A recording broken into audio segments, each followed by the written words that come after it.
Hi, everyone. My name is Matthew Turner. I'm going to go ahead and give you an introduction to the research process, as well as show you some services and resources available to you at the University of Maryland libraries. You're likely coming from some kind of a background in research, either from high school and or from your personal experience using Google and whatever search engine is your preference.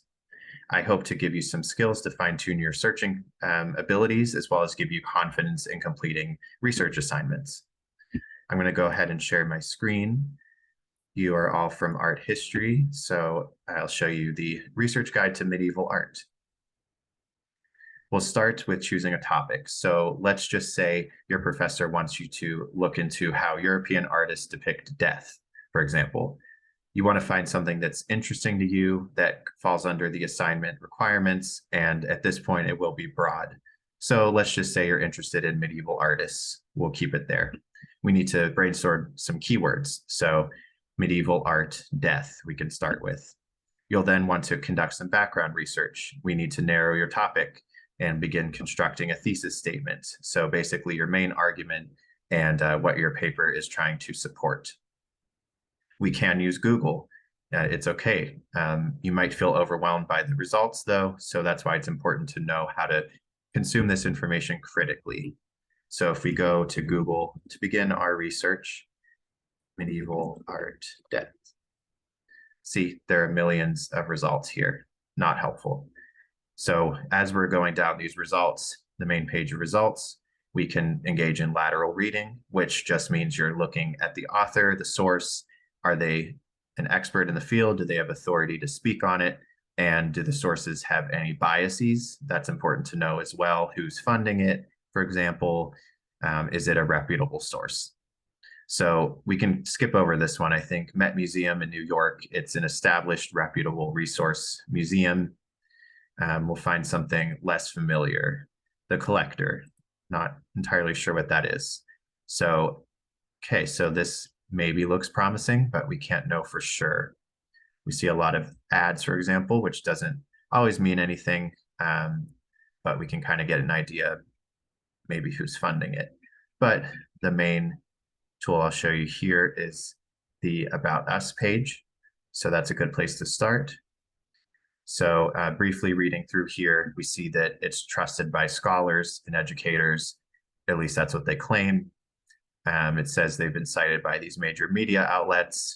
So this seems okay to establish an idea that it's reputable. Let's go to see who's contributing. We can see they have some education credentials that appear to be within the realm of the topic.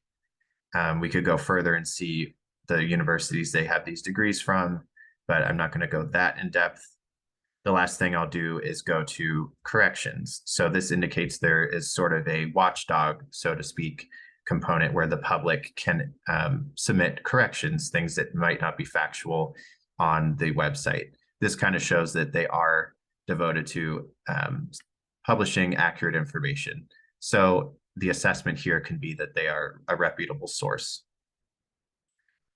All right, let's go back to the main link. So let's say you don't know what Danse Macabre is, and reading through here, it seems like an interesting topic to write about. So we can add that to our keywords. If we go back to Google, maybe we want to say add Danse Macabre. Fewer results, but I won't continue the background research. You might want to check it out yourself and see what sort of sources you can find. Encyclopedia Britannica is a trusted source. Maybe you'll get some more ideas to construct your thesis statement. All right. So let's just say we decide to write about how medieval artists depicted the Danse Macabre and maybe how that influenced the medieval idea about death. That's still a little broad, but we're getting there. I'm going to go ahead and head back to the research schematic. So let's say that you constructed your thesis statement, maybe a little more narrowed down than what I have here. But let's move on to locating scholarly resources. So this is a good time for me to introduce to you UMD libraries. So we'll go to the main page here. You can see we have a main search engine here, search bar, and you can see WorldCat, which is the main catalog. You can find many, many types of material at UMD. This is specifically for items held at UMD. This one will show you other institutions as well, and then the UMD website. Before I do any sort of searching, I'm going to go and show you a couple of things. So if you go to Find, Borrow, and Request, Interlibrary Loan, you may already know about this, but if you can't find material at UMD, it may give you an option to request through ILL. So you would click, let me log in here. So you can request something if you know the information. Otherwise, in the listing on the catalog, it'll give you a link and it'll fill this out for you. You'll want to give them a couple weeks probably to get this to you. So make sure you're keeping that in consideration. All right. So the other source I want to show you is, or one of the other ones is the chat box. So right now it's the weekend, they're not available, but you can typically ask questions of a real live person. So on multitude of topics. So definitely feel free to reach out there. It's easy enough. And speaking of real people and their resources, if we go, you can find it through here as well, through research and learning. Subject specialists, I also included a link here as well. So subject specialists, who are they? It says here, they provide one-on-one research assistance. They are here to help you. That's why they exist at University of Maryland libraries. So definitely feel free to reach out to them. If we want to find art history in particular, we can go by subject, art history, and then we find Sydney Frank. She's very nice, very approachable. She has several different research guides here. We do have an art library, so I recommend checking that out. Very nice space. But going back to the subject specialist, we can schedule an appointment. And because it's summer, I think that's why there are no times available, but typically during a regular semester, there are time slots. You can sign up for a virtual or phone interview with her. And an essay interview, meaning an appointment where you can ask questions. She'll help you guide you along in your process. So definitely don't hesitate to reach out. They're here to help. All right, so we did subject guide. Let's go to databases. All right, so this will give you scholarly articles. UMD does have a database finder. We can go to art history. These are their recommended resources. I'll go to JSTOR just because it is a well-known humanities journal. And if we want to include our keywords here, medieval art, Danse Macabre. And here I'm going to start showing you some search modification tools. So you may know about Boolean operators, or you may not. I'll go down to our modifying search section. So these will either help narrow or broaden your search. So if you include and between the terms, it will narrow the results because it needs to show results with all of the terms included, or will be either this term or that term or both terms. So that would broaden your search. And then not will exclude certain terms, which will narrow the results. And then if you use quotation marks, that will be an exact match. So that will also narrow your results. So if we go back to the journal, maybe you want painting and you don't want sculpture. So not sculpture. Yeah, let's maybe add and painting. So you can have multiple Boolean operators at once, and I do recommend playing around with that. All right, so 185, that's not too bad. Let's say, so you can see here, macabre is here by itself because these two terms are not linked. So it's not finding the exact term of Danse Macabre. All right, so it decreased just a little bit. All right, if we go looking through the results here, won't read through them specifically, but let's just say we're interested.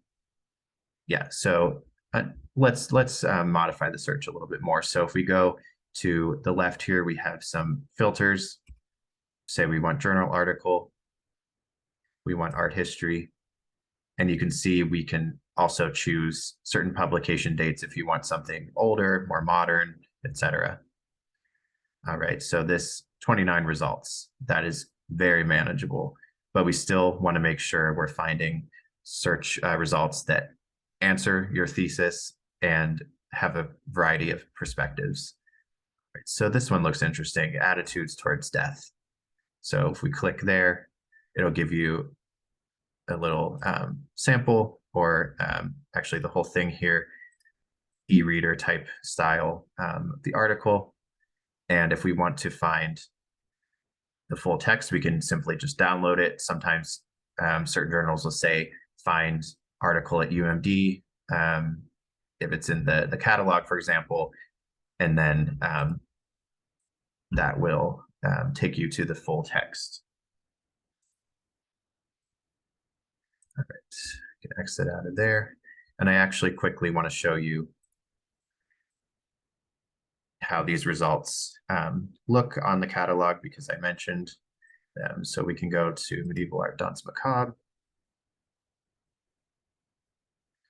All right, so here it shows books and many other types of materials. You can filter by the specific building, so the art library, their collection. You can do type of material, articles, for example, and it'll tell you if it's available and where it's located, and that this is an ebook, so it'll be readily available for you on your device. Okay, we'll go back to the database here.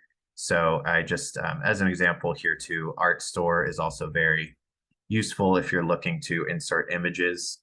So you could just say medieval. Yeah, just as a quick example. So you can find, this is not the Danse Macabre, but just to show you what this looks like, it'll give you all the metadata about the piece, a little description, and then the rights, if you have the rights to download the item, which for a lot of these, you do have open access. All right. So evaluating sources, I did sort of touch on this, touched on the filters. Oh, I need to talk about truncation. So if you're using a term, let's just say, for lack of a better example, you want Christian art. So you might want to search Christ with this asterisk at the end. So it'll give you results with Christ, Christian, Christianity, Christendom, etc. So that's another way to broaden your results. Other ways to find sources, you might want to look at the footnotes and citations of your articles, see what else the author has published, find more keywords via the article, and who has cited that author. Right. Evaluating sources. Why should we do this? We as academics have the duty to produce accurate information and circulate information that is not misinforming or unreliable. It's especially pertinent in a so-called post-truth world. Talked about lateral reading. Yeah, talked about the authority of the author, and you may, when you're looking for journal articles, you would want to consider, is it peer-reviewed? That means it is reputable, and you can also often filter for scholarly journals. Okay, we'll move down to the writing and citing section briefly. I included this link. It's actually located at UMD just to help you write about medieval art, if that's of use to you. Another useful tool that's often used in high school and college is the Purdue Writing Lab. This will give you all the information you need to know about citing your sources, and Chicago, as well as APA, are frequent styles used in art history. So that's for you to check out. Let's talk a little bit about open access. This is important to help kind of break down financial barriers to some extent. And UMD does have a textbook reserve. You can search for specific textbooks. They don't have everything, but it'll be available for you to use for free, which can save you a lot of money. And other open access materials here that are not UMD affiliated, Khan Academy gives you, well, you have to create an account, but it does give you a lot of short videos, and basically free lessons on a variety of topics, including medieval art. Smart History is another example where it does give you free resources about different aspects of art history. You can go to Europe 100, and you can break it down by country. It'll give you videos, images, etc. Another great resource.